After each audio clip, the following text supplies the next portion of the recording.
আসুন আগে ফোয়াদের বক্তব্য শুনি, তারপর ইতিহাস থেকে প্রমাণ করি। বঙ্গবীর নামে টাউট কাদের সিদ্দিকী বাংলাদেশের সীমান্তে ভারতের অস্ত্রে ট্রেনিং এ সৈন্য দিয়ে বাংলাদেশের বিডিআর এর শত শত জওয়ানকে হত্যা করেছিল সেই দিন। বাংলাদেশের প্রত্যেকটা সীমান্তে বিএসএফ এর যে উৎপাত হয়েছিল আপনার বাবার আমলে, সেই জিনিসগুলো আপনাকে অ্যাসেস করতে হবে। আপনি আপনার সেই বাবার আমল থেকে একটু শেখেন। ৭৮, ৭৯, ৮০ সেই অস্থিরতার মধ্য দিয়ে ভারত আসলে কি চেয়েছিল, এক্স্যাক্টলি সেম প্রকল্প আমরা দেখতে পাচ্ছি।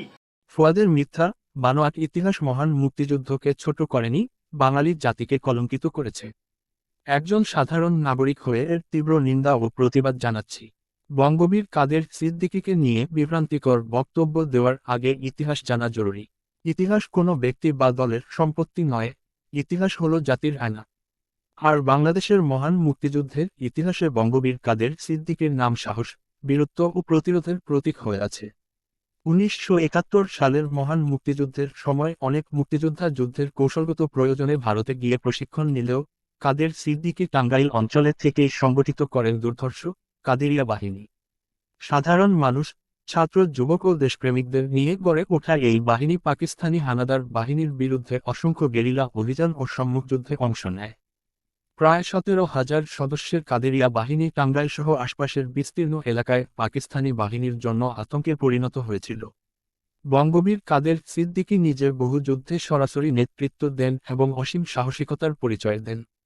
স্বাধীনতার পর রাষ্ট্র তাকে বীর উত্তম খেতাবে ভূষিত করে এবং জাতি তাকে বঙ্গবীর উপাধিতে সম্মানিত করে।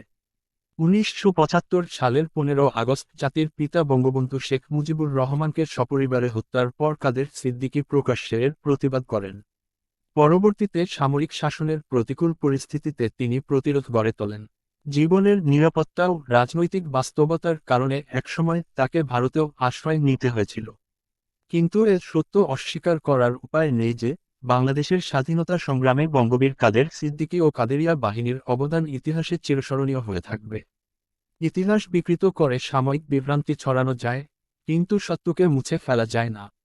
ফুয়াদ, তুমি যে বাবার কথা বলছো, সেই বাবা অর্থাৎ বঙ্গবন্ধুর জন্ম না হলে তোমার হয়তো পাকিস্তানের বীজে জন্ম হতো।